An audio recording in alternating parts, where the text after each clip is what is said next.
Tinapay mula sa langit. A daily morning devotion with CRC Family.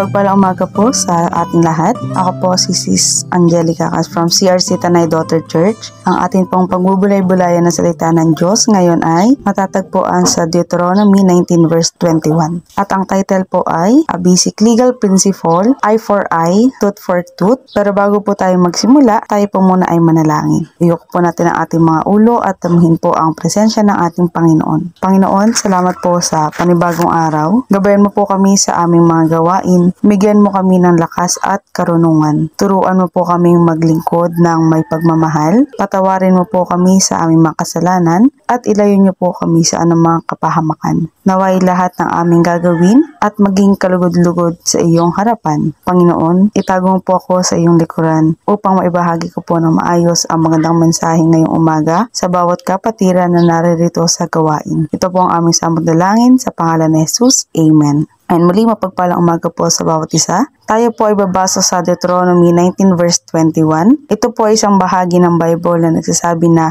alituntunin ukol sa paghahatol ng mga kasalanan at pagkakaroon ng katarungan. Ang talatang ito ay nagsabing, huwag mong pagpalain ang buhay ng isa na gumawa ng masama. Buhay ang kabayaran ng buhay, mata ang kabayaran ng mata, ngipin ang kabayaran ng ngipin, kamay ang kabayaran ng kamay, paa ang kabayaran ng paa. Ang ibig sabihin po nito ay isang prinsipyo ng mata sa mata, ngipin sa ngipin, na tinatawag na lex talionis sa Latin. Ang layunin po ng batas na ito ay upang itaguyod ang katarungan at balanse sa paghahatol. Hindi ito ibig sabihin na ang mga tao ay dapat personal na maghiganti, kundi ang hukuman o autoridad ay dapat magbigay ng nararapat na parusa na katumbas ng kasalanan. Sa konteksto ng Biblia, ito ay nagpapakita ng pangangailangan ng tamang paghahatol at ang hindi pagpapatawad sa mga kasalanan. Ngunit hindi rin naman dapat sobra-sobra ang parusa. Ito ay pagtutok sa katarungan, hindi sa paghihiganti. Narito ang ilang mga talata mula sa Biblia na sumusuporta sa prinsipyo ng katarungan at tamang paghahatol na matatagpuan sa Deuteronomy 19 verse 21. So ang una po nating verse ay matatagpuan po sa Mateo 7 verse 2. Sapagkat sa paghahatol na ipapakita ninyo ay siyang paghahatol na ipapakita sa inyo at sa panukat na iyong isusukat ay siya ring susukat sa inyo. So ibig sabihin po ng talatang ito